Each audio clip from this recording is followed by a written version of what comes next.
Alors pour commencer la présentation, on va vous présenter quand même comment ça va se dérouler. L'idée, c'est de vous faire une présentation déjà de notre association et puis ensuite on partira effectivement sur la conférence pour vous présenter, voilà, l'énergie solaire, déjà lever quelques doutes. Donc on va commencer par un petit quiz avec tout le monde pour, voilà, pour connaître un petit peu les idées reçues ou pas, sur l'énergie solaire et après on rentre dans le vif du sujet pour vous présenter, voilà, les principes et généralités de l'énergie solaire, un focus sur le photovoltaïque, un focus sur le thermique et ensuite, l'intégration architecturale dans tout ça qui a bien son importance et puis au-delà de ça effectivement, comment s'impliquer dans un projet citoyen et enfin le temps pour les questions-réponses. Donc pour commencer, voilà qui on est. Nous, on est une association qui est là, depuis 16 ans sur le territoire de Grand Paris Seine-Ouest et on pardon, il y a quelqu'un qui a son micro allumé? Super, merci beaucoup. Donc on est là depuis 7 ans sur le territoire de Grand Paris Seine-Ouest. On a été créé par la collectivité et on est là pour accompagner tous les habitants dans leur dans leur projet de transition climatique et énergétique, via des animations, par exemple, comme aujourd'hui. Et on a une spécialisation également en rénovation énergétique où nous sommes conseillers France Rénov et on est là vraiment pour apporter tout un conseil qui sera gratuit, neutre et indépendant auprès de tous les habitants, que vous soyez propriétaires, occupants ou bailleurs, avec des conseils techniques, sur, votre rénovation et puis en fonction du projet aussi, les aides financières qui seront éligibles à votre projet. On est là pour aussi mener encore une fois des actions de sensibilisation auprès du grand public via des animations que vous pouvez d'ailleurs consulter sur notre agenda qui est en ligne. Alors, pour la suite, Lisa, je veux bien que tu passes la slide suivante, merci. Donc, on va commencer par les 5 idées reçues sur l'énergie solaire. La première question, je te laisse la présenter, Lisa. Oui, alors on vous a fait un petit sondage, pour animer un petit peu, ce début de conférence.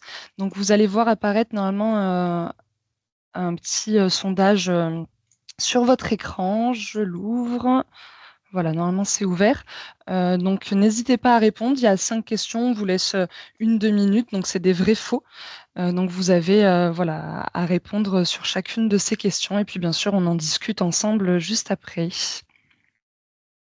Et si vous ne trouvez pas le sondage, n'hésitez pas à répondre directement dans la conversation. Donc la première question, c'est: il faut beaucoup d'énergie pour fabriquer un panneau solaire. Est-ce vrai ou faux? La deuxième question: les panneaux solaires ne sont pas recyclables. Vrai ou faux? La troisième: la durée de vie des panneaux photovoltaïques est trop courte pour être rentable. Vrai ou faux? La quatrième: le solaire, c'est que quand il fait chaud. Vrai ou faux? Et la dernière: les panneaux photovoltaïques sont tous fabriqués en Chine.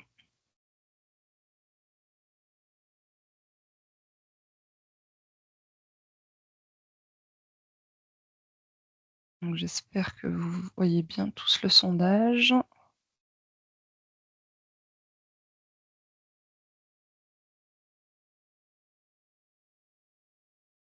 Pour le moment, j'ai qu'une réponse. Est-ce que tout le monde voit le sondage?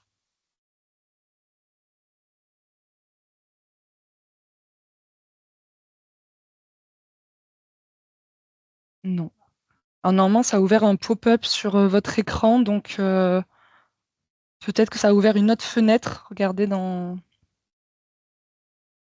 vos fenêtres. En tout cas, il y a au moins une personne qui l'a vu.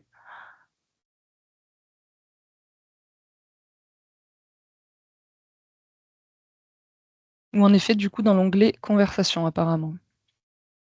Si pour ceux qui n'ont pas l'application, nous, c'est vrai qu'on a l'application, ça nous ouvre un pop-up, mais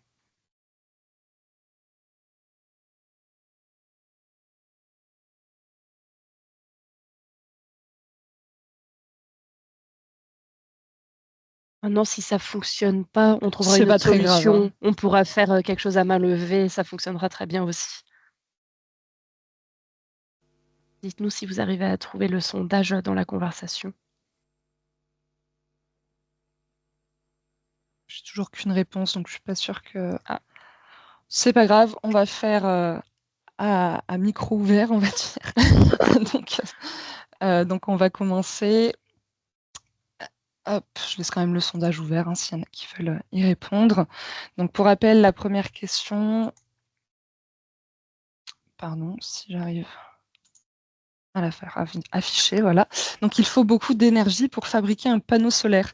Alors n'hésitez pas à ouvrir vos micros ou à écrire dans la conversation, est-ce que d'après vous, c'est vrai ou est-ce que d'après vous, c'est faux?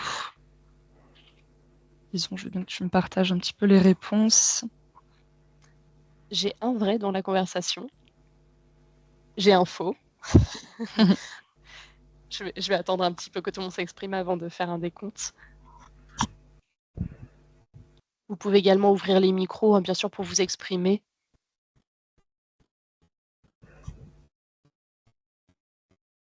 Pas plus de réponses, alors on va donner la... J'ai 2 vrais, un faux et j'ai une personne en train d'écrire. Ah. Et un faux. Voilà, on est à l'équilibre. Alors, bah, tant mieux qu'on soit à l'équilibre parce que la réponse, c'est plutôt vrai et faux. En effet, alors les panneaux solaires photovoltaïques, on va le voir après, hein, mais sont composés en grande partie de silicium qui n'existe pas en l'état. Le silicium, c'est fabriqué à partir du sable ou du quartz. Et donc, il faut faire chauffer ces minéraux dans des fours à très haute température. On est environ à 3000 degrés Celsius dans ce type de four, afin d'obtenir donc le silicium métallurgique qui est nécessaire à la fabrication des panneaux. Donc oui, ça consomme beaucoup d'énergie. Mais en même temps, c'est un petit peu faux aussi, parce que cette quantité d'énergie qui est utilisée pour fabriquer les panneaux, elle est en fait très faible par rapport à celle que va produire le panneau au cours de sa durée de vie, au cours de sa vie en fait, de fonctionnement. Environ, un panneau, il va mettre de 1 à 3 ans pour produire en retour l'énergie qui a été utilisée pour le fabriquer lui-même. Donc en fait, voilà, au bout de 3 ans, on est à l'équilibre en termes de consommation d'énergie, grâce au fait qu'un panneau photovoltaïque, ça produit de l'électricité. Donc voilà pour cette question, c'était entre oui et non. Alors on va passer à la deuxième. La Donc les panneaux deuxième, solaires ne sont pas recyclables. vrai ou faux? Pareil, on vous laisse quelques secondes pour répondre. On a beaucoup de faux pour l'instant.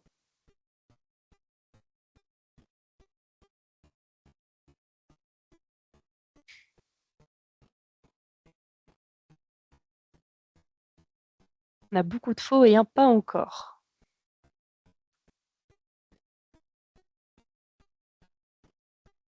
Lisons, je te laisse peut-être Ouais, je expliquer. vais partir sur la réponse, ça y est. Eh bien, c'est effectivement faux. Les panneaux solaires photovoltaïques, ils peuvent être recyclés aujourd'hui entre 95 et 99 car ils sont en fait surtout composés, de matériaux recyclables avec le silicium, ou encore du verre et de l'aluminium qui sont vraiment 3 matériaux, très bien recyclés aujourd'hui. Et d'ailleurs, en France, c'est l'éco-organisme, Soren qui se charge d'assurer gratuitement la collecte et le recyclage des panneaux solaires photovoltaïques en fin de vie. En fait, il y a un seul matériau effectivement qui ne va pas se recycler, donc de l'ordre de 1 à 5 de tout le panneau, c'est, le l'EVA, EFVA, c'est l'éthylène acétate de vinyle. C'est du plastique.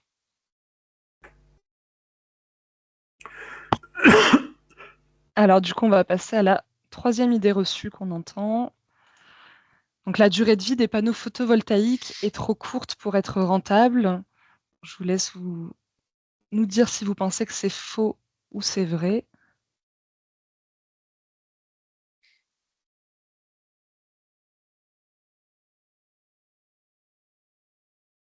Toujours une majorité de faux pour l'instant.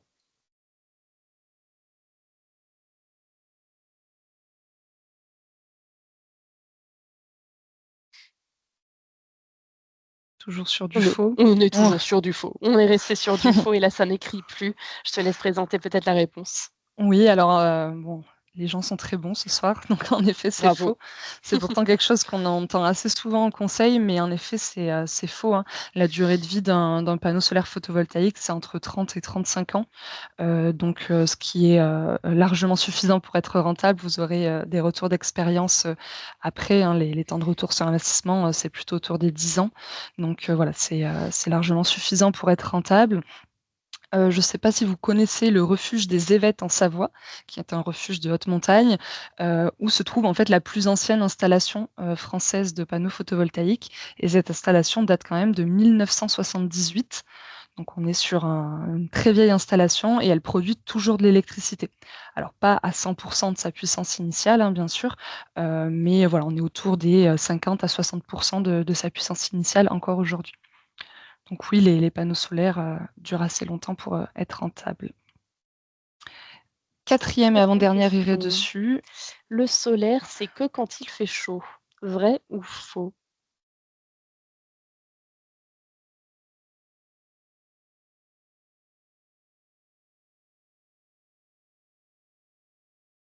Toujours une majorité de faux pour l'instant.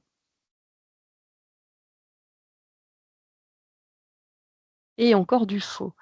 Eh bien, décidément, vous êtes, très bien renseignés ce soir. C'est effectivement faux. Pour le photovoltaïque, une température élevée n'est pas nécessaire, puisque le photovoltaïque, il va absorber la lumière et la luminosité et non la chaleur. Et en hiver, globalement, le rayonnement solaire, il est à peu près le même qu'en été. Il est environ de 1000 watts par mètre carré. C'est juste que le soleil, effectivement, il va rester un peu moins longtemps car les journées sont plus courtes. Et après concernant le froid, il va avoir que très peu d'influence sur la collecte de l'énergie solaire, car les panneaux et les réservoirs, eux, ils vont être vraiment isolés du froid. Donc effectivement, c'était bien faux. Bravo à tous. Et puis on a une Et dernière question. dernière idée reçue, donc sur la provenance des panneaux solaires. Voilà, les panneaux solaires sont tous fabriqués en Chine. Qu'est-ce que vous en pensez? Est-ce vrai ou est-ce faux?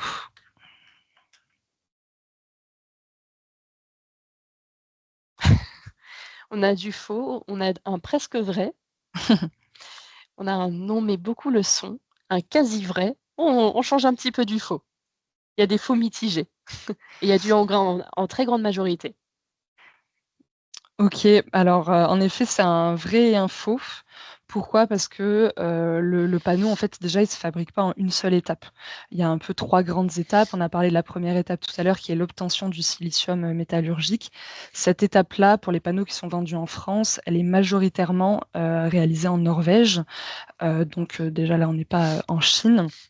Et ensuite, une fois que ce silicium, métallurgique, il est obtenu, bon, il sert pas qu'aux panneaux solaires, hein, mais celui qui sert aux panneaux solaires va être là souvent en effet envoyé, en Chine, puisque la fabrication des cellules photovoltaïques est quasi exclusivement, réalisée en Chine. Il existe quand même quelques producteurs français, dont un producteur, qui est assez connu, qui s'appelle Photowatt, qui est dans le 38. Donc eux produisent leurs cellules photovoltaïques avec du silicium, norvégien. Et ensuite, il y a un peu la troisième et dernière étape, c'est l'assemblage. Donc là, ça va vraiment dépendre des marques. Il y a des marques qui vont assembler en France, hein, comme la majorité d'ailleurs, d'autres, dans d'autres pays d'Europe et certains restent en Asie, pour, l'assemblage. Donc voilà, c'est quasi vrai en effet, mais malheureusement, c'est que ça fait quand même beaucoup de chemin avant d'arriver, à fabriquer ces cellules. Super, bah, merci pour votre participation. On continue du coup la conférence sur, bah, déjà les grands principes et généralités de l'énergie solaire. Alors, le solaire, il est décliné en 2 types en fait de panneaux. On pense souvent aux panneaux photovoltaïques, mais en fait, il y a également, d'autres panneaux. Ce sont les panneaux, thermiques. Donc le solaire thermique, qu'est-ce que c'est? En fait, on va avoir des panneaux solaires thermiques, qu'on appelle aussi les capteurs, qui vont contenir un fluide caloporteur, qui lui va être en fait relais de la chaleur, des rayons du soleil jusqu'à un ballon, d'eau chaude sanitaire. Donc voilà pour le thermique. On vous expliquera un petit peu plus en détail, hein, ensuite, mais voilà un petit peu pour le principe général. Et ensuite, on a effectivement, le photovoltaïque qui est le plus connu. Donc là, le photovoltaïque, pour vous expliquer, on a un module photovoltaïque qui va, contenir, enfin qui va se servir, pardon, des photons qui sont contenus dans les rayons du soleil pour exciter un matériau semi-conducteur qu'on a déjà évoqué, qui est le silicium. Donc ce matériau semi-conducteur, il va être excité grâce à ces photons qui proviennent de la lumière, ce qui va, entraîner une circulation d'électrons et on le sait, la circulation d'électrons, ça crée, un courant électrique. Donc ce courant é élec pardon, excusez-moi. Ce courant électrique est vraiment obtenu par 2 couches de silicium. Ces couches-là, elles sont dopées. Alors je ne sais pas si vous savez ce que ça veut dire dopé, mais en fait ça signifie, qu'on va, aider en fait la circulation, des électrons en, introduisant, des «éléments perturbateurs» entre guillemets, qui vont améliorer, la conductivité électrique. Donc ces éléments, ce sont le phosphore pour la borne négative et le bore, pour la borne positive. Voilà, donc pour améliorer le courant électrique.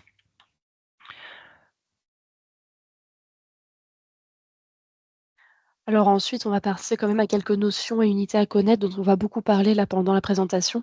Il va d'abord y avoir le kilowattheure, qui va vraiment correspondre à la quantité d'énergie électrique, produite par les différents panneaux, à ne pas confondre avec, le kilowatt-crête qui n'a qui n'a pas grand-chose à voir en fait, qui a un rapport effectivement avec le kilowattheure, mais qui lui va correspondre à la puissance maximale qui est fournie par l'installation dans des conditions, dans des conditions, parfaites, c'est-à-dire avec, effectivement une température à 25°, une radiation solaire de 1000 watts par mètre carré et cette grandeur, elle permet de catégoriser les différentes installations.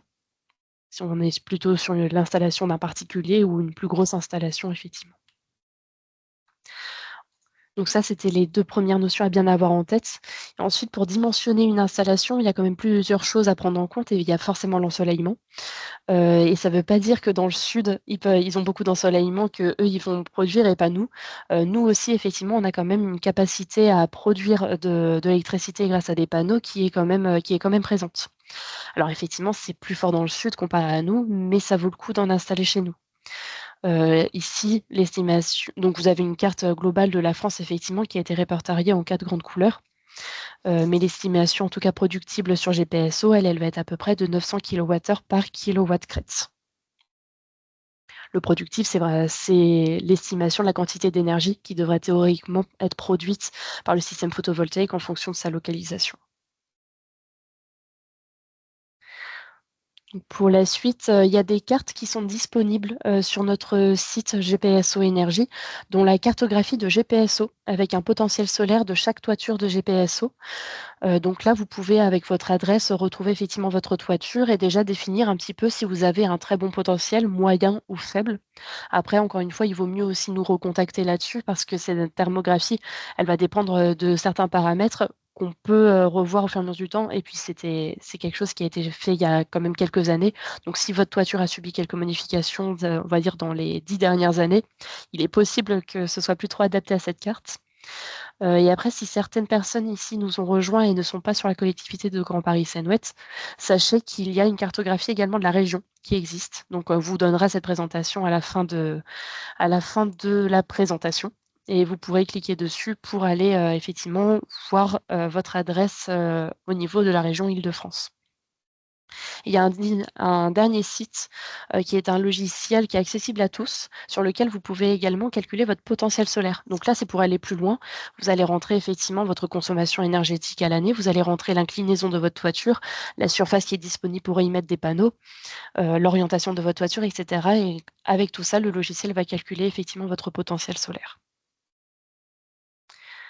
Autre petite chose à savoir, je veux bien que tu passes la slide suivante. Merci Lisa. Pour dimensionner une installation, il y a quand même beaucoup de choses à prendre en compte. Au-delà de l'ensoleillement, par exemple, qu'on a vu sur la carte de France tout à l'heure, il y a effectivement, l'inclinaison et l'orientation de la toiture qui vont énormément compter. Alors l'orientation, c'est effectivement mieux d'être au sud toujours, mais être sud-est ou sud-ouest, ça va quand même être une bonne idée. Être au nord, effectivement, vous ne pourrez pas bénéficier d'un très grand ensoleillement, mais par contre être orienté plus vers le ouest, plus vers l'est, ça va être une histoire plutôt, vous, de votre consommation. Est-ce que vous allez essayer de plus consommer, le matin, de l'énergie lorsque vous êtes orienté à l'est ou plus le soir si vous êtes orienté à l'ouest? Par contre, ce qui va vraiment changer quelque chose, c'est votre inclinaison de toiture. Donc aujourd'hui, l'inclinaison optimale, ça va vraiment être de 30 ou 45°. Ça va vraiment être, les conditions optimales et après ça va vite se dégrader. Par contre, à prendre en compte surtout pour les panneaux thermiques, on va avoir besoin d'eau chaude, en général beaucoup plus en hiver. Donc là, avec la course du soleil qui est plus basse effectivement en hiver, ça va être peut-être plus intéressant d'avoir une inclinaison pour les panneaux thermiques qui est certes de 30 ou 45°, mais si votre inclinaison de toiture est à 60 degrés, c'est quelque chose qui est faisable quand même pour effectivement avoir une course de soleil et un panneau en fait qui réceptionne effectivement le rayonnement solaire du mieux possible. Et on mettait une petite photo supplémentaire, typiquement avec la cheminée, qui effectivement là en créant de l'ombre, on n'obtient plus rien et ça gâche quand même une bonne partie du potentiel solaire qu'on aurait pu avoir avec cette toiture-là.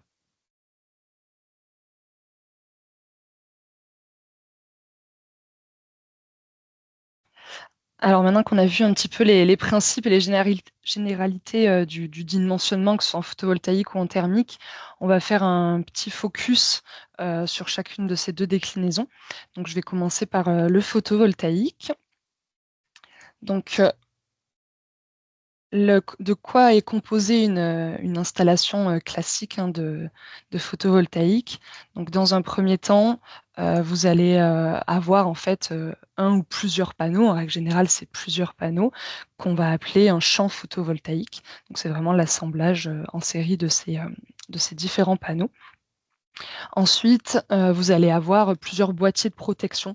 Il y a en règle générale un ou deux boîtiers de protection, un avant l'onduleur, un après, ou alors que un après si on a des micro-onduleurs. Ces boîtiers de protection, tout simplement, ils sont là pour éviter le risque de surcharge électrique contre les surintensités. Donc, ils vont contenir des disjoncteurs, des fusibles, etc. Donc voilà, le premier avant l'onduleur, comme je disais. Donc ensuite l'onduleur.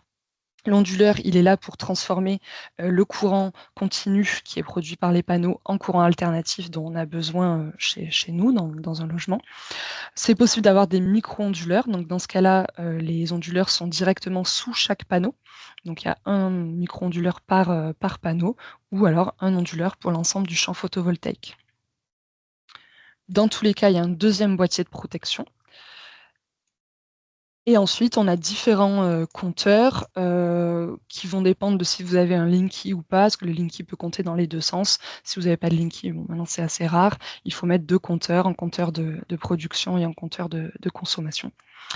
Voilà. Et donc cette électricité produite va à deux endroits, va toujours d'abord chez vous. Ça, c'est la loi physique, l'électricité va toujours au plus proche, donc va d'abord toujours chez vous, et ensuite, s'il y a du surplus, va dans le réseau national.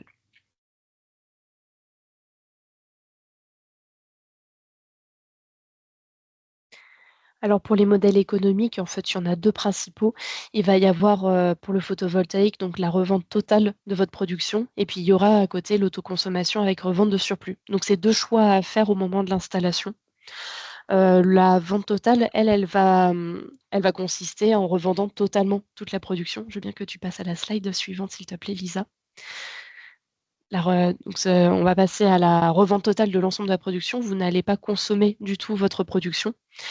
Le tarif d'achat de cette production-là, il va être réglementé par l'État. Il dépend de la puissance effectivement de l'installation et ça évolue chaque trimestre. Et ce sera un contrat d'achat qui durera 20 ans. On est à peu près sur le même procédé avec l'autoconsommation. Il y a aussi un tarif d'achat pour la revente en surplus que vous expliquait Lisa à l'instant. Et on va être sur 2 tarifs d'achat qui vont être assez différents. On vous a mis le lien qui est juste en dessous. C'est des tarifs effectivement qui évoluent chaque trimestre et on voit une réelle évolution au fur et à mesure des années. Aujourd'hui, on est presque à l'équilibre entre ces 2 tarifs d'achat, que ce soit à la revente totale ou à l'autoconsommation. Alors qu'il y a 2 ans, effectivement, on était sur des tarifs d'achat à la revente totale qui étaient quasiment 2 fois plus élevés que le tarif à l'autoconsommation. Donc c'est des tarifs à bien revérifier car vous restez sur un contrat de 20 ans, ensuite derrière avec ces tarifs-là. Peut-être pour donner les montants actuels, enfin voilà, pour que vous ayez une petite idée. Actuellement, donc, on est en vente totale à 12,05 centimes d'euros du kilowattheure revendu pour une installation de 3 kilowatts crête. C'est en règle générale ce qu'en maison on met. Et en autoconsommation, pour la revente du surplus, on est à un tarif d'achat de 12,76 centimes d'euros du kilowattheure, toujours pour une installation de 3 kilowatts crête. Donc voilà, le tarif d'achat de l'autoconsommation est devenu un tout petit peu plus élevé, ce qui n'était pas le cas il y a encore à un an à peine, quoi. Voilà. Et peut-être juste aussi une petite précision, c'est écrit sur la slide, mais le dire à l'oral, dans le cadre de l'autoconsommation, il y a une prime d'État, qui est une prime en fait automatique, vous n'avez pas grand-chose à faire pour l'obtenir. C'est une prime, mais que dans le cadre de l'autoconsommation. voilà, qui dépend également de la puissance de l'installation. Donc pour vous donner une idée du montant de la prime, pour une installation de 3 kW crête, pour rester sur les mêmes puissances, on est actuellement à une prime de 780 €. Voilà. Super, merci Lisa. Donc pour passer à la suite, donc pour parler de l'autoconsommation individuelle, ce qui est primordial, c'est d'aller analyser la courbe de charge, votre courbe en fait de consommation, d'autoproduction. Donc l'idée, c'est effectivement d'aller le plus possible, vers une, consommation qui se rapproche du moment où vous produisez de l'énergie avec vos panneaux. Donc là, ce qui est intéressant à bien regarder, c'est plus, le taux d'autoproduction, de votre installation, plus que celui de votre, autoconsommation. C'est vraiment de vérifier à quel point sur la partie que vous produisez, vous êtes capable d'aller consommer, le plus possible d'énergie à ce moment-là. Donc il faut pas aller comparer, c'est l'erreur qui est faite en général, il faut pas aller comparer directement le niveau de production à la consommation annuelle, parce que ça va voilà, l'idée c'est de se rapprocher encore une fois avec la consommation, de la partie où vous produisez. Bon, pardon, je me mélange un tout petit peu, mais dans les calculs, voilà, à bien prendre en compte quand même, d'aller, sur de l'optimisation, de votre consommation en fonction des moments de production photovoltaïque. Oui, c'est Mmh, vraiment en fait c'est adapter son comportement quand on choisit l'autoconsommation. Voilà, on essaye de consommer le plus possible, pendant les moments de production photovoltaïque. Hem, Hop, alors, je passe à la suite. Et pour la suite, alors quelques chiffres à avoir en tête quand même, surtout voilà, sur le territoire de Grand Paris Seine-Ouest. Donc on est souvent sur une puissance qui va être installée de, 3 kilowatts crête, sur les maisons individuelles et on va être sur, une moyenne de production solaire, maximale à peu près à 2 700 kWh, produits donc par an, et ça, c'est à peu près équivalent aujourd'hui à 4 à 8 panneaux installés et c'est sur une surface d'environ 12 à 18 m². Bon à savoir aussi, c'est qu'il y a une belle évolution, des puissances des panneaux au fur et à mesure des années. Aujourd'hui, on est à peu près à 700 watts crête, par panneau, de puissance, alors qu'en 2018, on était à peu près à 310 watts crête, de puissance par panneau. Ce qui fait augmenter aussi la taille, des panneaux. Voilà, donc c'est pour ça que des fois parler en nombre de panneaux, c'est pas forcément, très simple pour comparer avec, ses voisins ou ses amis. Alors du coup, on a un invité, avec nous, monsieur Costet, qui, donc, a été accompagné, par, nos services sur, ce sujet et qui va donc, nous faire un petit retour d'expérience sur son installation, photovoltaïque qui a été mise en service, en septembre 2022. Voilà donc, bah, je vous laisse peut-être un petit peu expliquer, voilà, comment s'est passée, cette installation, quels étaient, vos besoins et après ces 2 années d'installation, où est-ce que vous en êtes? OK. Vous m'entendez, oui? Oui. Oui? Parfait. Bon, bonjour à tous. Écoutez, moi, je suis ravi d'être là pour, donner un peu de retour, d'expérience sur, ces panneaux solaires. Donc peut-être juste avant de commenter un peu l'installation, dire peut-être pourquoi, j'avais choisi, à l'époque d'installer des panneaux, hein. Donc, bon, j'étais toujours, assez enthousiaste, de pouvoir, finalement consommer ma propre énergie, enfin de l'énergie, qui était produite, vraiment, chez moi.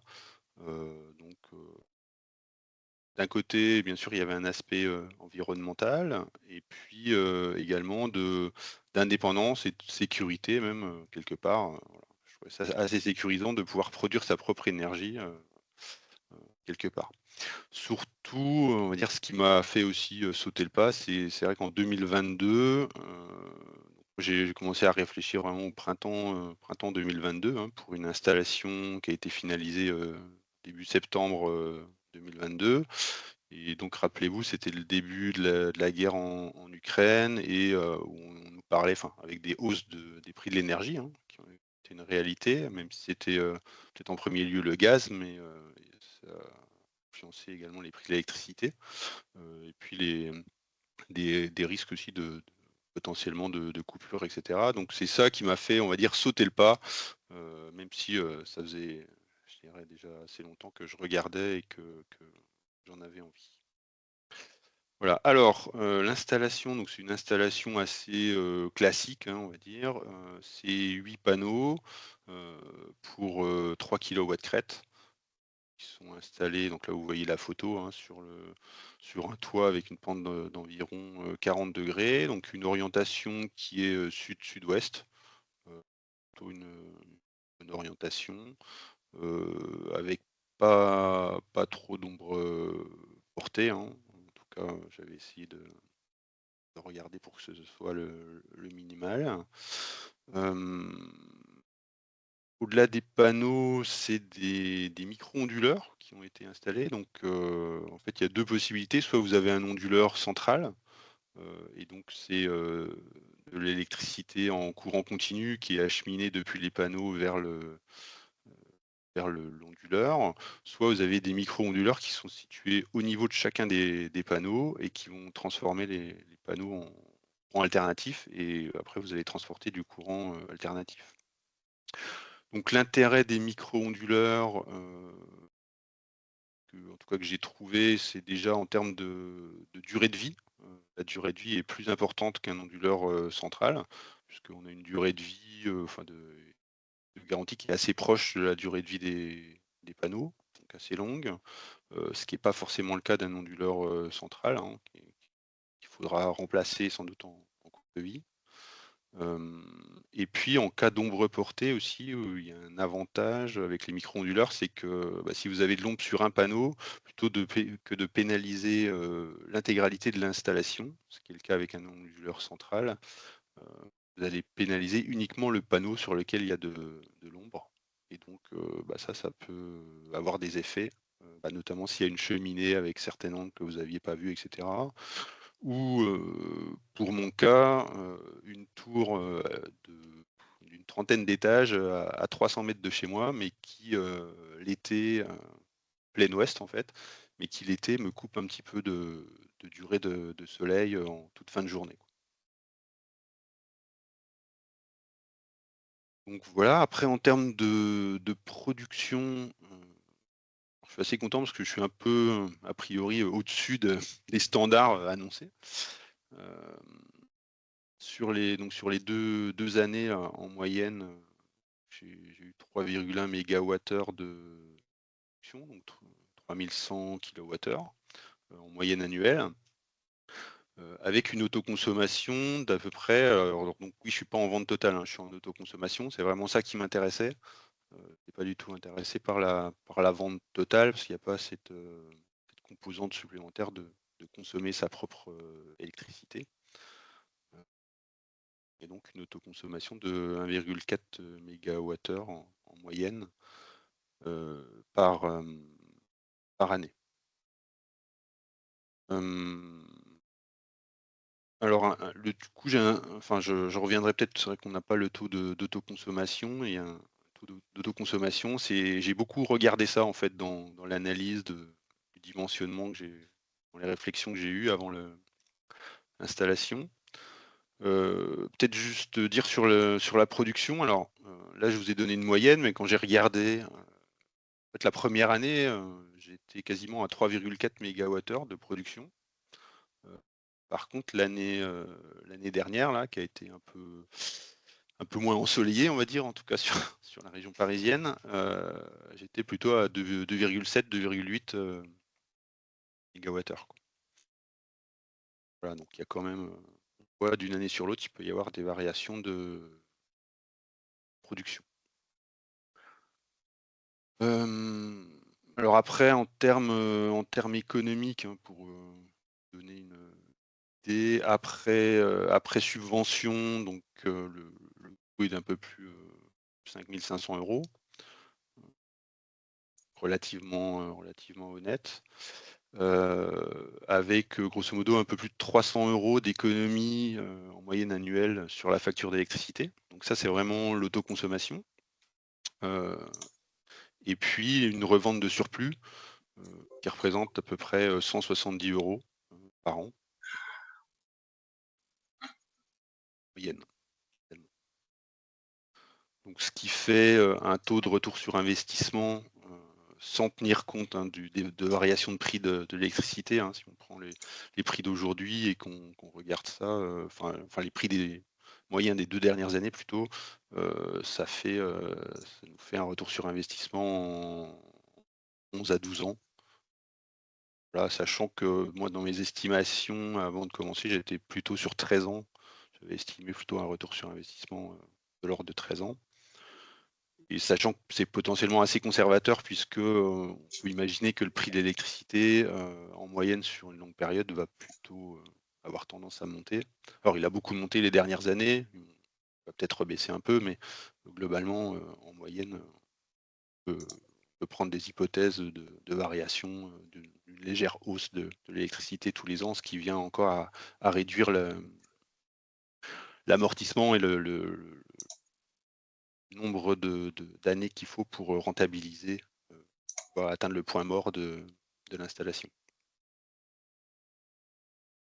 Alors je vois qu'il y a une question. Lison, peut-être, est-ce que tu peux poser la question? Oui, je veux bien. Oui, bien sûr. Pour la première question qu'on a, c'est est-ce que vous nettoyez vos panneaux? Alors, je ne nettoie pas mes panneaux parce que le toit est complètement inaccessible. Enfin, voilà. En fait, même avec mon échelle, j'arrive pas à monter sur mon toit, donc je ne nettoie jamais mes panneaux. J'avoue que c'était une crainte que j'avais, que finalement avec ils se salissent un peu avec le temps et qu'ils produisent moins. Et bon, aujourd'hui, j'ai pas, le fait est que j'ai pas vraiment Oui, constaté. sur les toitures inclinées, normalement, entre guillemets, «ça se lave automatiquement», avec la pluie. Il y a un peu plus ce sujet sur les toitures, plates, terrasses, mais sur les toitures inclinées, normalement, il y a pas trop besoin de maintenance à ce niveau-là. Le mieux étant la neige. Voilà. S'il peut y avoir un peu de neige, ça nettoie très bien les panneaux. C'est ça. Alors pas beaucoup parce que ça nuit à la production, mais en tout cas, un petit peu de neige, voilà, qui C'est pour fond, nettoyer de temps en temps. voilà, 1 fois par an ou 2, c'est très bien. Et on a une Heu, deuxième question qui est arrivée, mais on va prendre cette dernière question-là. On prendra ensuite, toutes les autres questions à la fin, je pense de la présentation. On a d'autres petites choses à présenter aussi derrière, mais bien sûr, on sera tous les 3 là à la fin pour répondre à toutes vos questions. Alors la deuxième question qui est dans la conversation actuellement, c'est comment s'est effectuée la contractualisation avec EDF? alors, moi, c'est peut-être un cas particulier, puisque je suis passé par une sorte de courtier, qui était une start-up, à l'époque et qui a été rachetée, qui s'appelle maintenant Autovo et où en fait prennent beaucoup de choses en main et notamment, c'est eux qui vont, s'occuper de tout ce qui est, permis, déclaration de travaux avec la mairie et cetera. Là, je me suis occupé de rien. C'est eux qui sélectionnent le fournisseur aussi et l'installateur. Et pareil pour la contractualisation, ils vont vous guider. C'est qu'ils vont donner un guide en fait, voilà. Alors après il faut contacter, il faut créer un compte sur un site, d'EDF, obligation d'achat. Oui. Heu et puis tous les ans, on reçoit un email d'EDF obligation d'achat qui nous demande de les facturer. En fait, c'est une sorte de rappel, et donc il faut aller regarder, combien on a produit sur le compteur Linky.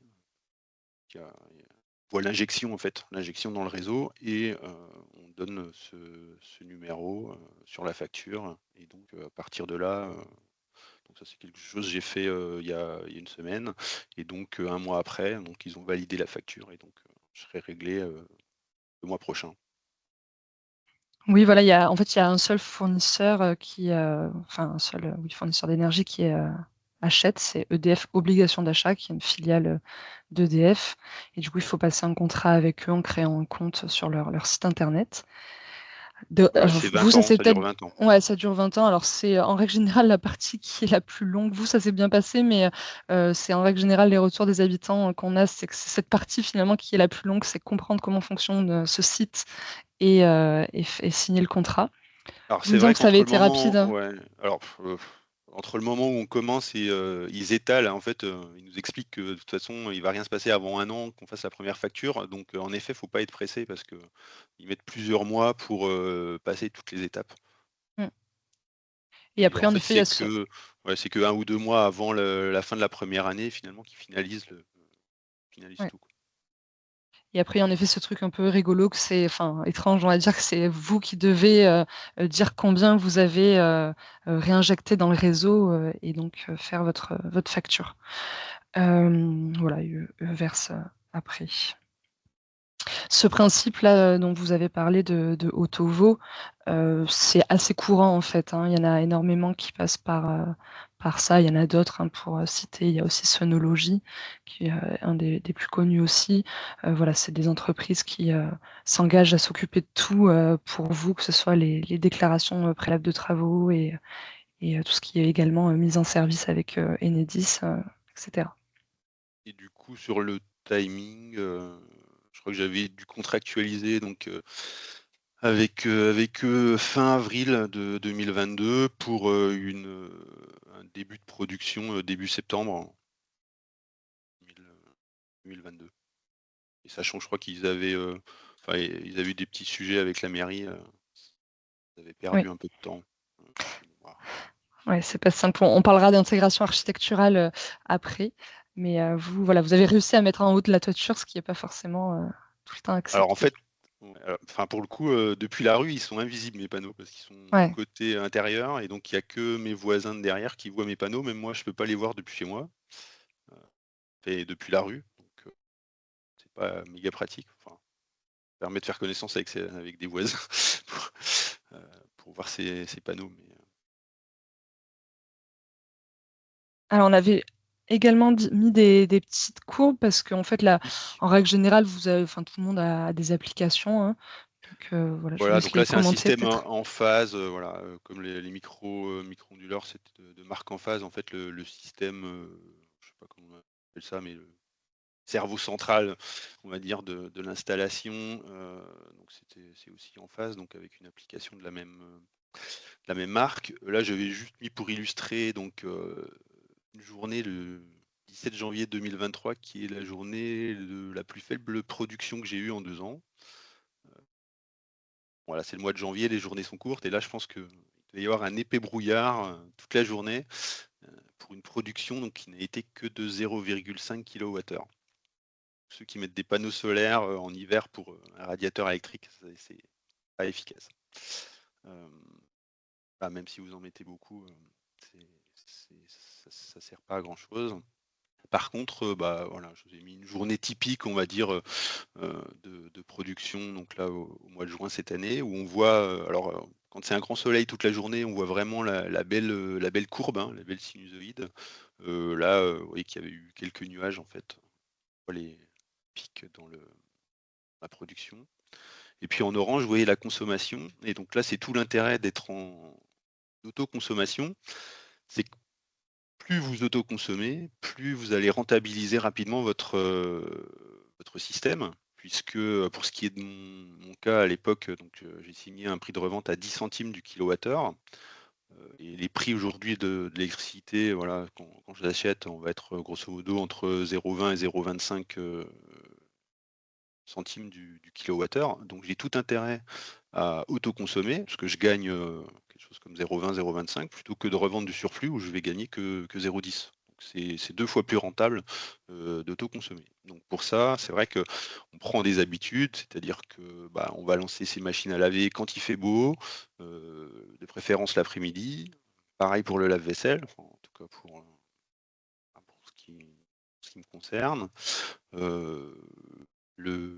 Et des plaques électriques aussi, donc j'essaie de regarder pareil pour l'utilisation. Alors le midi, ça pose pas de problème. Voilà, le soir, c'est vrai que bon, l'hiver, c'est plus compliqué, hein, mais c'est surtout, on va dire, sur le lave-vaisselle et les machines à laver qu'on peut faire la différence en termes d'autoconsommation. Et puis pour ceux qui ont un chauffe-eau électrique, d'avoir un système de dérivation en fait, c'est-à-dire qu'avant d'injecter, dans le réseau, envoyer de l'électricité sur le chauffe-eau, ça peut être intéressant, puisque ça permet, finalement d'avoir son eau chaude, quasiment, potentiellement, quasi exclusivement, en tout cas quand il fait beau, avec l'électricité des panneaux, photovoltaïques. Mais, moi pour le coup, pour le chauffage, je suis au gaz et donc, j'ai de l'eau chaude au gaz, donc j'ai pas ce système-là. Et pareil, du coup, en termes de réflexion aussi sur le dimensionnement, plus vous allez avoir une grosse installation en termes de kilowatts crête, plus ce sera compliqué d'avoir un taux d'autoconsommation, important, puisque vous allez produire énormément, vous ne saurez pas quoi en faire, quand il fera beau, l'après-midi, par exemple. Vous aurez beaucoup d'électricité disponible, donc vous allez beaucoup injecter sur le réseau. Mais par contre, en hiver, quand il y a pas de soleil, même si vous avez 3 fois enfin 9 kilowatts crête, hein, là j'en ai 3, les jours où j'ai produit 0,5, vous allez produire 1,5 kWh, ce qui va pas du tout suffire pour une journée d'hiver, en termes de consommation électrique pour une maison, en tout cas. Donc 3 kilowatts crête, ça m'a paru, assez intéressant. Après, sachant que c'est toujours possible d'augmenter le nombre de panneaux, notamment après il y a le sujet des véhicules électriques, hein, où, là aussi, si vous avez une voiture électrique qui se recharge, ça peut augmenter, fortement votre taux d'autoconsommation et ça peut être, intéressant et là, il faut, calculer le dimensionnement et peut-être un dimensionnement un peu plus important que 3 kilowatts crête à ce moment-là. Merci beaucoup du coup pour, votre présentation. L'heure tourne, du coup, on va peut-être passer, au thermique. Mais si vous avez des questions, n'hésitez pas à les écrire dans la conversation, dans le chat et puis on pourra y revenir, après. Alors du coup, j'enchaîne avec, le solaire thermique, donc là qui est plutôt pour la maison individuelle. Le photovoltaïque, c'est vrai que c'est quelque chose qui peut aussi se mettre en copropriété, mais, le solaire thermique, c'est quand même plus compliqué. Donc, en maison individuelle, ça se fait très bien. Alors comment ça fonctionne? Là, on vous a mis un petit, schéma de base, mais on vous expliquera parce qu'après il y a plusieurs types de chauffe-eau solaire. Donc, le fonctionnement est assez simple. En fait, on a des panneaux solaires thermiques, qu'on voit en numéro 1, qu'on appelle également les capteurs solaires. Donc ces capteurs solaires, ils contiennent en fait un fluide caloporteur qui va être le relais de la chaleur, captée, dans les panneaux. Donc ce fluide, tout simplement, il va se réchauffer quand il y a du rayonnement solaire et comme on l'a vu au début, c'est pas forcément quand il fait chaud, mais c'est quand il y a du rayonnement solaire et ce fluide va circuler, jusqu'au ballon. Donc voilà, c'est la petite flèche rouge. Il va circuler jusqu'au ballon et via un échangeur thermique qu'on voit en numéro 8, il va céder sa chaleur, à l'eau froide et donc réchauffer l'eau chaude. Et ensuite, il repart par ce qu'on appelle un circulateur, qu'on voit en numéro 2, qui est en fait une pompe électrique, pour, repartir, jusqu'au panneau. Donc le fluide caloporteur, c'est tout simplement de l'eau antigel, hein, c'est de l'eau avec du glycol, et on voit bien qu'il est en circuit fermé.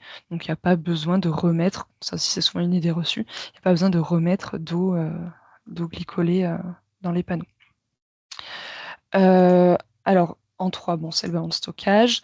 Parlons de l'appoint. Donc là, il est représenté, par un appoint séparé, mais ça peut être aussi, un appoint, intégré. C'est ce qu'on voit en fait en 7B. L'appoint, intégré, c'est tout simplement une résistance électrique, hein, intégrée au ballon, ou alors il peut y avoir un appoint séparé via une chaudière ou via une pompe à chaleur. Voilà, je crois que j'ai tout dit. Le chauffe-eau solaire, il peut couvrir, selon le potentiel, solaire de la toiture et selon la taille de l'installation, environ 50 à 70 des besoins, annuels en eau chaude sanitaire. On a suivi des projets où ils arrivaient même jusqu'à 90 des besoins, annuels en eau chaude sanitaire. Mais donc, il y a quand même toujours besoin d'un appoint. Donc voilà, comme je disais, soit un appoint électrique avec cette résistance électrique intégrée au ballon, soit avec une chaudière existante ou une pompe à chaleur existante.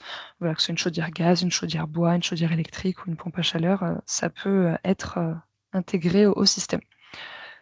Il y a toujours également, on le voyait sur le schéma, un système de régulation qui permet en fait de donner la priorité à l'énergie solaire à chaque fois qu'elle est disponible, hein. C'est pas à vous de venir dire là tu utilises l'énergie solaire, là tu utilises l'énergie d'appoint. Voilà, il y a un système de régulation automatique. Donc l'énergie solaire a la priorité à chaque fois qu'elle est disponible, et ensuite ce régulateur va venir moduler la quantité d'appoint qu'il faut apporter. Voilà. Ce que nous on conseille, c'est d'intégrer un compteur d'énergie sur l'échangeur pour quantifier l'énergie qui est réellement produite par les capteurs. Ça va permettre de savoir voilà, combien on produit en énergie solaire, comme on pourrait le voir avec le photovoltaïque, mais aussi ça permet de confirmer tout simplement que l'installation fonctionne et que c'est pas que la pointe qui produit l'eau chaude sanitaire. Voilà, donc ça c'est quelque chose à penser et à intégrer le compteur d'énergie. Donc maintenant qu'on a vu comment ça marche, je vous disais, il y a plusieurs techniques possibles. Il y a un peu 3 grandes techniques. Dans un premier temps, vous allez avoir le chauffe-eau solaire monobloc. Alors c'est assez peu installé en région Île-de-France. C'est un chauffe-eau qui va être directement couplé au capteur. Donc le chauffe-eau se trouve à l'extérieur, sur la toiture, proche des panneaux. Et il va se trouver même au-dessus des panneaux, puisqu'en fait là, le fluide caloporteur qui est présent dans les panneaux va pas circuler grâce à la pompe électrique, mais va circuler par convection naturelle. Donc quand il est chaud, il monte, quand il est froid, il redescend dans le capteur. Ce qui en fait une installation très peu coûteuse, mais plutôt réservée au climat plus chaud ou alors aux résidences secondaires. S'il y en a certains qui ont des résidences secondaires, ça fonctionne très bien en résidence secondaire parce qu'on y habite en règle générale plutôt l'été. Et l'été, bah, il n'y a pas de problème que le ballon soit dehors. Voilà, il se refroidit moins vite que hors été. Deuxième technique, c'est le plus commun. Là, il va être vraiment adapté à une demande d'eau chaude régulière toute l'année. Donc, c'est le chauffe-eau solaire à éléments séparés. Donc, c'est celui qu'on voyait tout à l'heure, hein, donc avec un appoint séparé qui est représenté par soit une chaudière, soit une pompe à chaleur, ou un appoint électrique sous forme de résistance électrique. Donc là, c'est vraiment le circulateur, la pompe électrique qui entraîne la circulation du fluide caloporteur. Et dans ce cas-là, on positionne le ballon à l'intérieur de la maison. Il peut être mis n'importe où, plutôt de préférence dans une pièce chauffée, ou alors s'il est dans une pièce non chauffée, de prévoir bien une sorte de couverture pour le ballon, donc voilà, de l'isoler. Et le dernier, qui est le chauffe-eau solaire optimisé. Donc c'est semblable au principe précédent, sauf que dans ce cas-là, la chaudière ne va pas fonctionner en l'appoint, en fait, la chaudière ou la pompe à chaleur ne va pas fonctionner en continu. Elle va fonctionner seulement lorsqu'il y aura prélèvement de l'eau, lorsqu'il y aura puisage de l'eau. Donc on est plutôt sur un système d'appoint qui va fonctionner en instantané, ce qui veut dire un appoint avec une puissance plus élevée. Donc voilà, plutôt réservé aux petites familles ou alors aux familles très économes en eau, puisque la consommation étant égale à la puissance fois le temps, déjà qu'il y a une puissance un petit peu plus élevée, si vous avez beaucoup de temps sous la douche, ça peut être un peu plus cher que prévu. Voilà, donc très, très bien dans les maisons qui ont qu'une seule salle de bain, ou pour les familles qui sont économes en eau. Sinon, à préférer le chauffe-eau solaire à éléments séparés. Voilà un petit peu pour les techniques. Alors, contrairement au photovoltaïque où il y a très peu d'aide financière, le chauffe-eau solaire, il y a quand même beaucoup plus d'aide financière. Alors vous allez avoir d'un côté MaPrimeRénov', qui est l'aide nationale de l'État, qui va pouvoir financer, soit dans le cadre d'un projet de rénovation globale, entre 30 à 60 du montant hors taxe des travaux, soit dans le cadre d'un projet geste par geste, où là on va être une aide pour le chauffe-eau solaire qui va aller de 2 000 à 4 000 euros. Vous avez également en cumulable les certificats d'économie d'énergie, qui sont également une aide nationale, mais cette fois pas donnée par l'État. C'est une aide qui est donnée par les grands fournisseurs d'énergie en contrepartie de leur activité polluante. Donc là, le montant de l'aide, il n'est pas fixe, il dépend vraiment de la période de l'année et du fournisseur auprès duquel vous allez demander l'aide, mais en règle générale, on est autour d'une centaine d'euros. Possibilité également de se faire financer cette installation, enfin d'emprunter pour financer cette installation jusqu'à 15 000 € pour l'installation d'un chauffe-eau solaire, remboursable sur 15 ans maximum, entre 3 et 15 ans. Ça, toutes les banques françaises le proposent. C'est un prêt à taux zéro, il n'y a pas d'obligation d'assurance, donc on est vraiment à taux zéro, il n'y a pas de conditions de ressources ni d'âge, tout le monde y est éligible.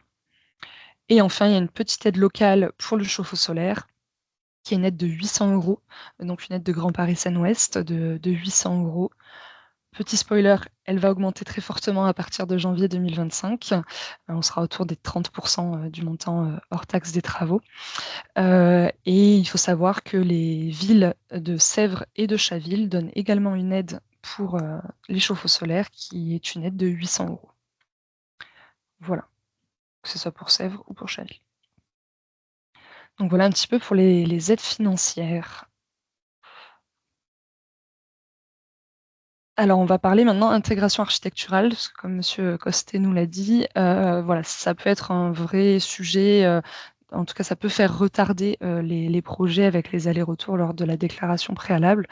Donc ça nous semble important de vous présenter déjà, qu'est-ce qu'il faut faire en termes de déclaration préalable, qu'est-ce que les textes disent sur ce sujet et puis, comment on intègre, les panneaux, sur des maisons ou des copropriétés, qui ont des caractères, patrimoniaux et architecturaux, à conserver. Donc le cadre général, c'est-à-dire que quelle que soit la maison, quelle que soit la copropriété, si vous souhaitez installer des panneaux solaires photovoltaïques ou thermiques, parce qu'il n'y a pas de différence dans les textes. Donc voilà, ils parlent en fait dans les textes d'énergie solaire, mais c'est du coup la même chose pour le photovoltaïque ou le thermique. Si vous êtes dans le cadre d'une construction existante, ce qui est, j'imagine, la majorité d'entre vous, si vous souhaitez installer des panneaux solaires, il faudra faire ce qu'on appelle une déclaration préalable. Donc c'est un document administratif que vous devez déposer en mairie auprès du service urbanisme et le délai d'instruction est d'1 mois. Donc là, on parle bien du cas général. À défaut de non-réponse, à défaut voilà, de non-réponse, la déclaration préalable est acceptée. Voilà, le silence vaut acceptation. Si vous êtes dans le cadre d'une construction neuve, là, on est sous le régime du permis de construire, donc c'est un dossier beaucoup plus important, et du coup, le délai d'instruction est de 2 mois. Mais ce cadre général, malheureusement, il n'est pas très commun sur le territoire de GPSO. On est plutôt souvent dans des cas particuliers d'espaces protégés. Donc je laisse peut-être Lison présenter les 3 types d'espaces protégés et comment ça se Oui, passe dans ces cas-là. je reprends ici, effectivement, quand on est en espace protégé, eh bien, ce sera soumis à l'avis de l'ABF, de l'architecte des bâtiments de France. Donc il y a 3 types d'espaces protégés. Il y a les sites patrimoniaux remarquables, il va y avoir les monuments historiques. Donc dans un rayon de 500 mètres autour de ces monuments historiques, effectivement, vous restez dans un espace protégé et voilà, il y aura les abords des monuments historiques. Donc tout ça, c'est répertorié sur une carte qui est accessible, pour vous tous, sur l'atlas du patrimoine. Donc vous avez aussi qu'à mettre votre adresse, dessus et puis vous verrez effectivement dans quel périmètre vous vous trouvez ou vous vous trouvez pas. Mais bon, il faut savoir que sur GPSO, effectivement, il y a quand même beaucoup de zones qui sont protégées. Donc vous avez plus de chances aujourd'hui sur GPSO d'être dans un espace protégé plutôt que de ne pas l'être. Mais, cette, carte est accessible effectivement. C'est toujours intéressant de savoir dans quel rayon vous vous trouvez, que ce soit au singulier ou au pluriel d'ailleurs. Et donc pour la suite, effectivement, donc il y a voilà, ce cas particulier des espaces protégés, il apporte quelques modifications au délai. Vous avez, une procédure qui va beaucoup changer. Donc, dans le cas d'une déclaration préalable, donc, comme le disait Elisa, dans la plupart de votre cas, parce que vous serez sûr de l'existant. Il vous faut une déclaration préalable de 1 mois sans l'avis de l'ABF, mais avec 1 mois supplémentaire avec l'avis de l'ABF. Donc vous aurez un délai de 2 mois pour obtenir une réponse, du service urbanisme de la mairie pour savoir si vous pouvez ou non poser vos, panneaux photovoltaïques, ou panneaux solaires thermiques. Hem, il va y avoir une différence aussi s'il y a une covisibilité ou non covisibilité avec des monuments historiques. Il va y avoir un avis conforme de l'ABF dans le premier cas et un avis simple dans le deuxième cas. Donc un avis à forcément suivre de la part du service urbanisme, de la suivre l'avis pardon de l'ABF et voilà, ça reste un simple conseil lors de l'avis simple de l'ABF quand il n'y a pas de covisibilité. Dans la construction neuve, effectivement, on reste sur un délai du coup qui arrive à 3 mois puisqu'on part de 2 mois plus 1 mois, donc ça reste 3 mois. Alors du Oui. coup, comment faciliter l'acceptation du dossier? Il y a quelques grands principes, surtout sur la composition en fait des panneaux sur votre toiture. Pour voilà, qui s'intègrent bien à votre logement. Donc déjà, le premier grand principe, ça va être de privilégier tout ce qui est toiture secondaire. Voilà, pas forcément si vous avez la chance d'avoir une extension un peu plus récente ou une annexe dans votre jardin. Voilà, privilégier l'implantation des capteurs sur ces toitures secondaires et surtout voilà, il faut bien que ça soit mentionné et indiqué dans le dossier de déclaration préalable que c'est sur la partie qui a été construite qu'en 70 ou en 90 et pas sur la maison originelle. Deuxième grand principe, ça va être de regrouper les panneaux solaires. Voilà, on ne fait pas un dessin sur la toiture, on essaye de tous les aligner ensemble, de les regrouper. Donc là, après, soit vous allez garder une proportion cohérente. En règle générale, les ABF, ils aiment bien que ça ne représente pas plus de 25% de la toiture. Ou alors, des fois, ils vont préférer, au contraire, de réaliser une couverture totale, où on est vraiment sur la totalité du pan de toiture recouvert par les panneaux. D'autres grands principes aussi, c'est d'essayer d'aligner le champ de capteurs avec les ouvertures en façade, voilà, avec les fenêtres ou les portes-fenêtres, comme on voit sur les deux dessins du milieu. Et la descente de la fin, c'est ce que je disais un petit peu, de prendre toute une partie de la toiture pour les panneaux. Il y a un super guide qu'on vous a mis en annexe, en lien, qui a été fait par l'ADEME et Enerplan, voilà, avec d'autres principes pour essayer d'intégrer au mieux les capteurs solaires dans des zones ABF. Aussi pour parler peut-être des toitures terrasses, parce que là, c'est des schémas surtout avec les toitures inclinées. En toiture terrasse, c'est beaucoup plus simple à être accepté, hein, une quasi-totalité des dossiers qui sont acceptés quand on parle de toiture terrasse, surtout si les acrotères sont assez hauts. Sinon, il faut rajouter des garde-corps. Si les acrotères sont pas assez hauts, c'est pas à cause de l'ABF, mais c'est à cause des normes de sécurité. Là, il faut ajouter des garde-corps. Et c'est d'ailleurs souvent cet ajout qui va être critiqué par les ABF. Alors pour rigoler, souvent ils vont vous dire de mettre des garde-corps en fer forgé, ce qui rajoute un peu du prix, du coût d'installation. Mais voilà, en toiture terrasse, si les acrotères sont assez hauts, il n'y a pas de souci. Et pour finir sur ce sujet, je vous parlais du super guide d'Enerplan et de l'ADEME, mais sachez qu'on est en cours d'écriture d'un guide avec l'architecte des bâtiments de France, Monsieur Léoto, qui intervient sur le territoire de Grand Paris Seine-Ouest. Donc on est en train de coécrire ensemble ce guide pour vraiment l'adapter aux toitures et au patrimoine de GPSO. Il devrait sortir en janvier 2025, en même temps que les nouvelles aides financières. Et enfin, on voulait conclure avant de prendre vos questions sur les projets citoyens, parce que comme vous l'avez vu, pour installer des panneaux solaires, que ce soit photovoltaïques ou thermiques, il y a quand même des conditions, des généralités à respecter, que ce soit sur l'ensoleillement, que ce soit sur l'orientation de la toiture, sur l'inclinaison de la toiture, sur l'intégration architecturale. Donc c'est pas toujours simple d'arriver à terme d'un projet. Donc dans ce cas-là, si vous êtes motivé par le principe de produire de l'énergie via le soleil, de produire avec une énergie renouvelable, vous pouvez toujours vous impliquer dans des projets citoyens. Alors il y a deux types d'implications possibles. Il va y avoir l'investissement citoyen et la participation à des groupes de citoyens. Donc, pour l'investissement en citoyen, là, c'est vraiment un peu comme n'importe quel investissement dans une entreprise, hein. Voilà, on vient participer financièrement à des projets renouvelables, qui soient sur le territoire ou à d'autres endroits en France ou en Europe, ou même dans le monde. Donc là, on vous a mis 3 exemples de plateformes qui vous permettent d'investir votre argent et du coup de participer financièrement à l'installation de projets renouvelables. Donc là, on est vraiment sur un investissement classique avec un retour, avec des intérêts en retour. Et la deuxième manière de s'investir dans ces projets citoyens, si vous ne voulez pas vous investir financièrement, vous pouvez toujours vous investir en termes de temps. Donc il y a plusieurs associations qui existent, de groupes de citoyens qui sont là sur les territoires. Donc vous en avez mis 2 exemples locaux, hein, avec Enercitif et Ativa, qui sont des associations qui ont pour rôle de faire émerger des projets renouvelables. Donc Ativa est basée à Ville d'Avray et Enercitif rayonne sur toute l'Île-de-France. C'est la déclinaison d'énergie partagée qui est l'association nationale. Donc voilà, leur rôle, c'est vraiment de créer des groupes citoyens pour faire émerger des projets renouvelables dans les villes, que ce soit chez des particuliers, chez des copropriétés ou d'un point de vue également patrimoine public.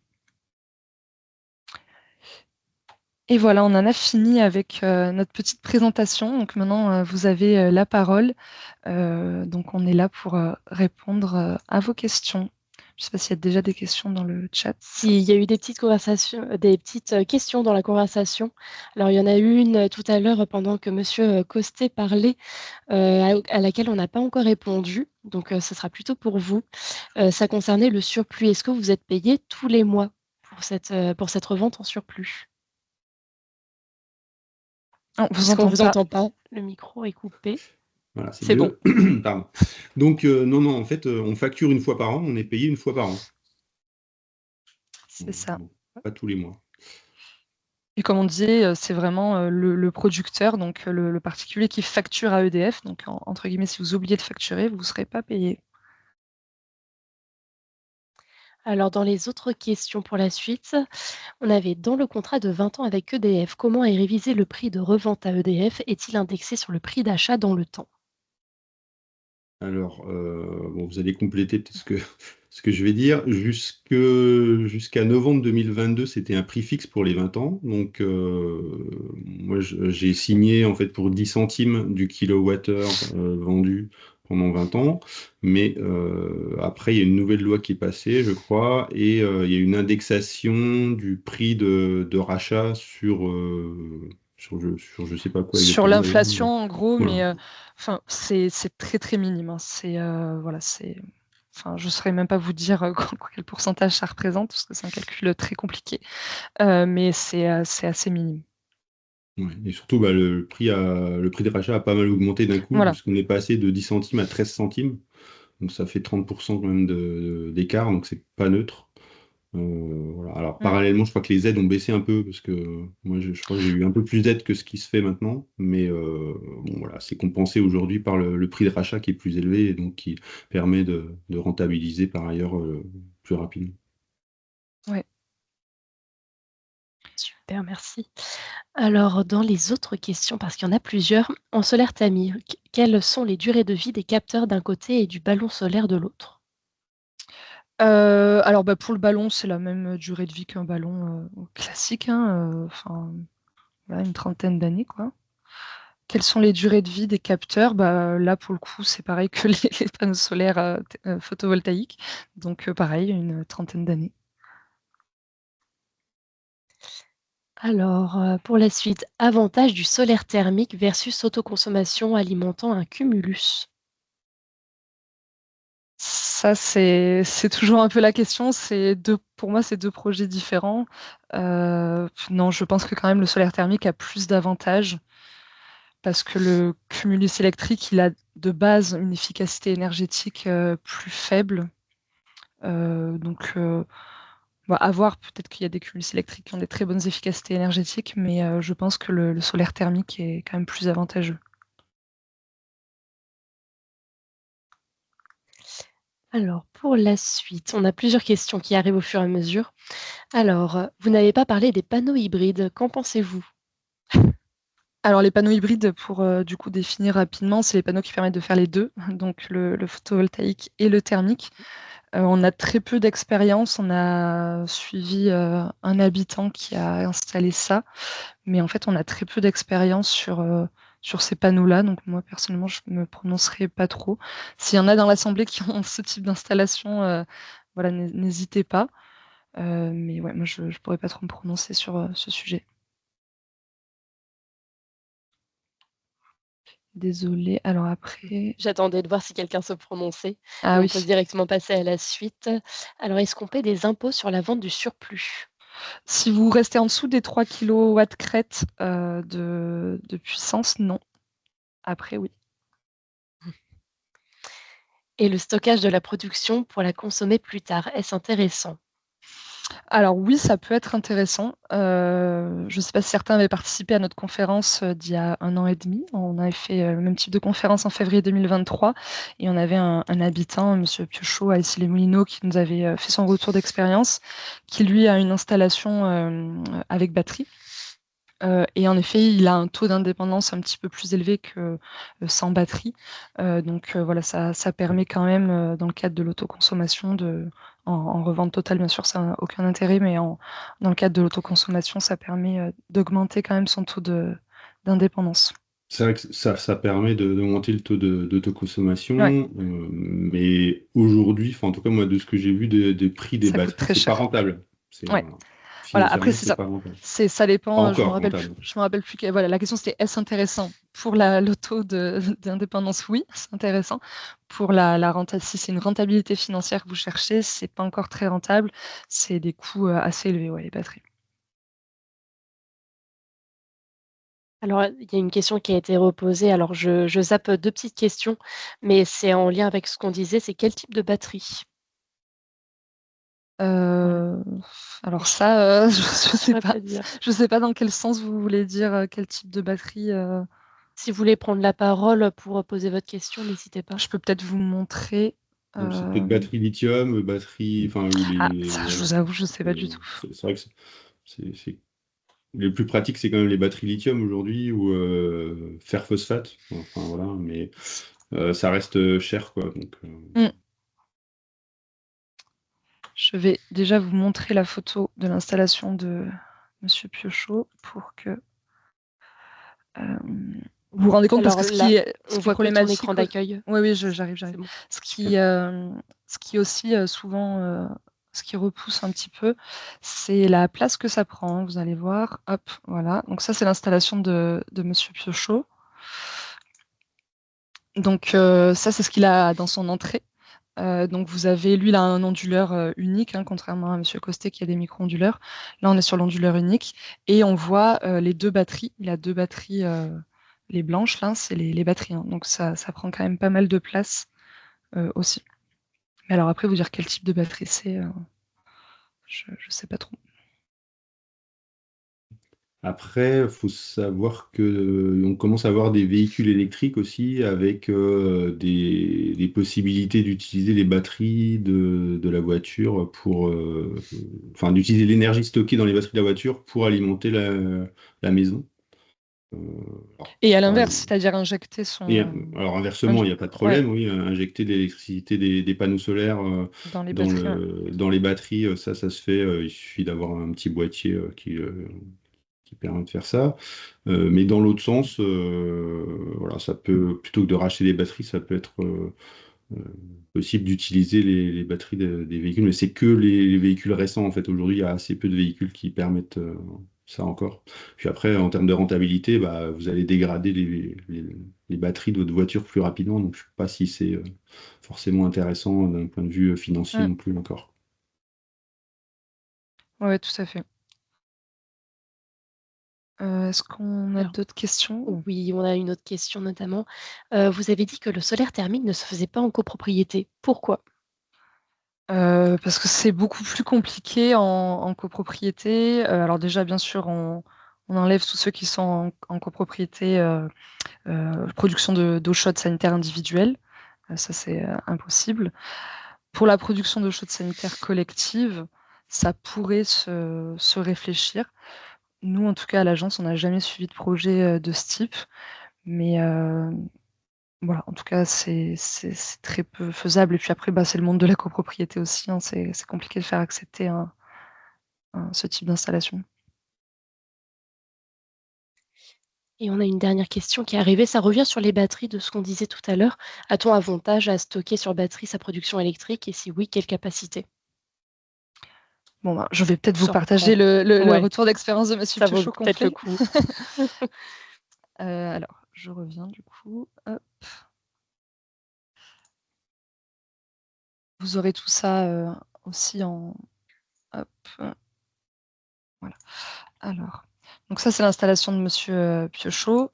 Donc lui, il a une installation de 3,8 kW crête et un stockage de 4,8 kW. Donc c'est voilà, un petit peu plus grand que celle que nous a présentée Monsieur Costet. Et donc ça, c'est ce que je vous ai montré. Et voilà ces courbes un petit peu. Donc ça, c'est sur une année complète. Donc on voit que il produit 3878 et qu'il arrive à consommer directement à partir de cette installation 1061 en direct, plus 1052 grâce à la batterie. Donc en fait, la batterie lui permet de doubler finalement sa part d'autoconsommation. Sans la batterie, en fait, il consommerait que 1061 kWh d'électricité solaire. Donc voilà, on parlait du taux d'indépendance où M. Costet était environ à 28%. Là, on est, je crois, de mémoire à 70%. Il faudrait refaire le calcul, mais voilà, on a un C'était taux à peu près ça, effectivement. Ouais.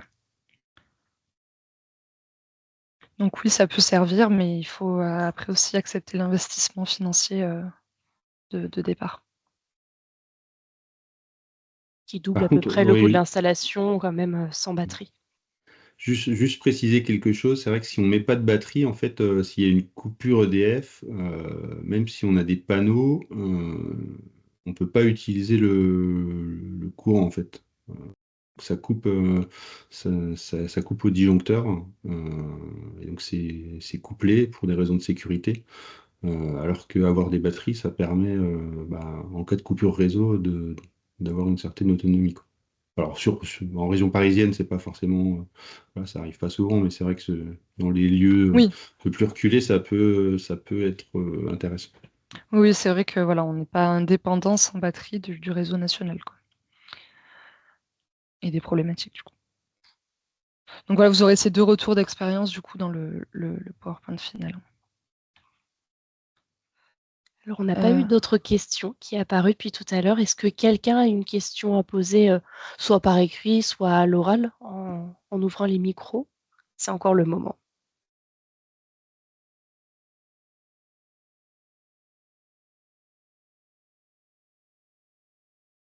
Non. On dirait pas. On vous a également mis des annexes, hein, vous verrez sur le photovoltaïque en France, la puissance installée par année de mise en service. Voilà, ce que vous évoquiez, Monsieur Costet, sur la situation géopolitique européenne et nationale. Et ensuite, vous avez également un résumé des étapes d'un projet d'installation de photovoltaïque. Si vous souhaitez vous le faire seul et du coup contacter vous-même des artisans. Sinon, il y a des sociétés comme on a cité Autovo, Sonology ou d'autres qui peuvent s'occuper de tout ça pour vous. Voilà. Ah, je crois que quelqu'un écrit. Pouvez-vous nous rappeler Oui, le nom de l'association dont vous faites partie? Alors, ça s'appelle Grand Paris Seine-Ouest Énergie. C'est une association de loi 1901, classique. On est là depuis 2008. Et donc peut-être pour rappeler que, pour ceux qui n'étaient pas là au début, que vous pouvez prendre rendez-vous avec nous. On fait voilà, des présentations grand public comme ça, très générales, mais on donne surtout des rendez-vous individuels avec les habitants, que ce soit sur les sujets d'énergie renouvelable, mais surtout en fait la rénovation énergétique. De base, on est plutôt formé en thermique du bâtiment. Donc voilà, sur les sujets de rénovation énergétique, que ce soit en copropriété ou en maison individuelle, on est là pour vous accompagner, vous conseiller sur ces sujets gratuitement et de manière neutre et indépendante. Et la présentation, vous les aurez par mail si vous étiez inscrit à la conférence. Normalement, tout le monde était inscrit. Vous les aurez par mail. Et on enregistre également, donc ça sera sur notre chaîne YouTube d'ici quelques jours.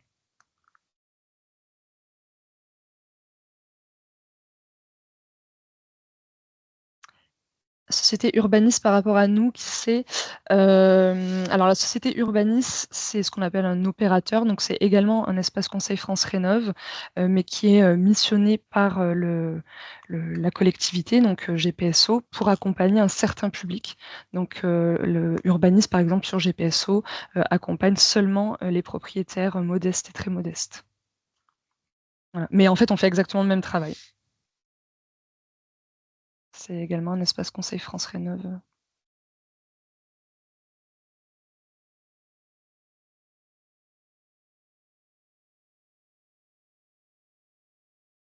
Du coup, on va s'arrêter là, s'il n'y a pas d'autres questions. Merci à tous pour votre participation et de nous avoir écoutés. Et merci Monsieur Costet pour votre Merci pour votre retour intervention. d'expérience, voilà, qui est, C'était un plaisir. je pense, très enrichissant pour tout le monde. Au revoir, à bientôt. Au revoir, merci beaucoup. Bonne soirée. Au revoir.